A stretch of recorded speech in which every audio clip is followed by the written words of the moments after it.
कभी कभी लाइफ में हंसी हंसी में ही कुछ ऐसी बातें हो जाती है जो आपको एक अच्छा लेसन दे जाती है, लाइफ लर्निंग दे जाती है, लाइफ के बारे में एक अच्छा आपको ज्ञान दे जाती है।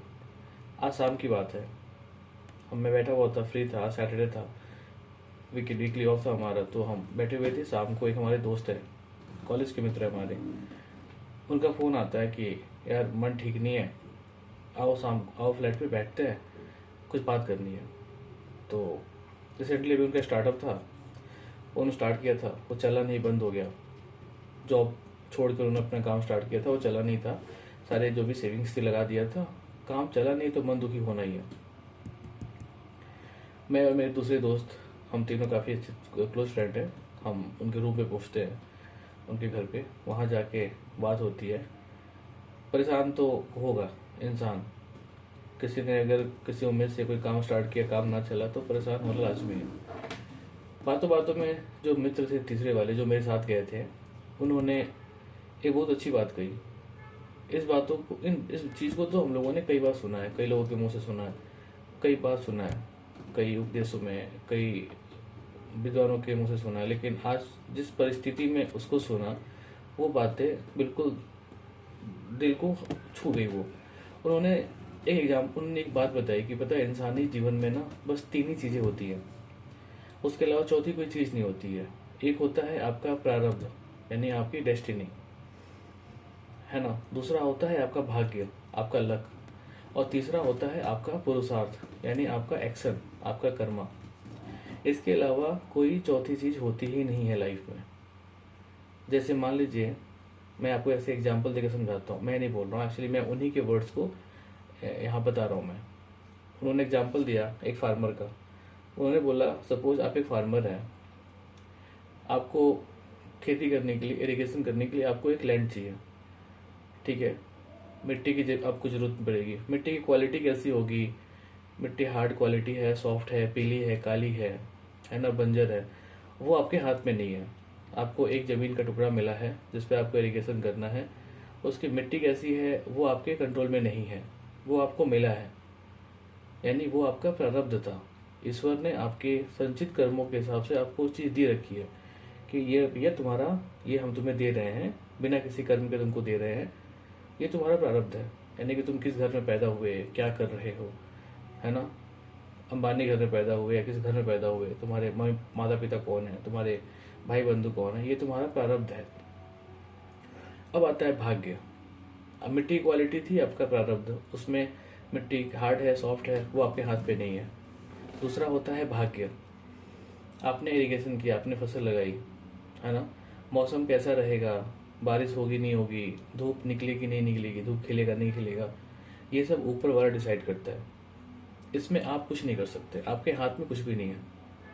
आपके हाथ में क्या है? वो है पुरुषार्थ, यानी आपका कर्मा, है ना। आपकी खेती करने की कला कैसी है, आपको खेती करना आता है नहीं आता है, किस कला से, किस आर्ट वे से आप खेती करते हैं, है ना। कब फसल लगाना है, कब फसल को हटाना है, आपकी नॉलेज, वो आपका पुरुषार्थ है ना। मेहनत आपने कितनी करी है, हर समय समय पे आपने जंगलों को हटाया, उसमें कीटनाशक दिया, उनको पानी दिया, कितनी मेहनत करी है, वो आपके हाथ में है, वो आपका पुरुषार्थ है ना। फिर आपने समय पे बीज डाला नहीं डाला, ये सिर्फ आपके हाथ में है ना, कि आपने क्या काम किया, उस खेती करने के प्रोसेस के दौरान आपने क्या क्या काम किया, बस वो आपके हाथ में है, वो आपका कर्म है, आपने वो किया, ठीक है।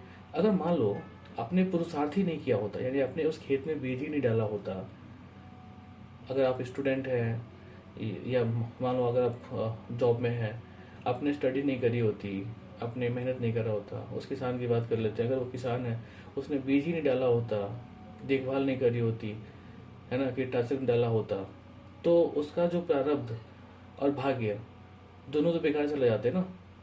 प्रारब्ध में मिली हुई जमीन और भाग्य से मिला हुआ मौसम, बारिश, ये सब बेकार चला जाता, है ना।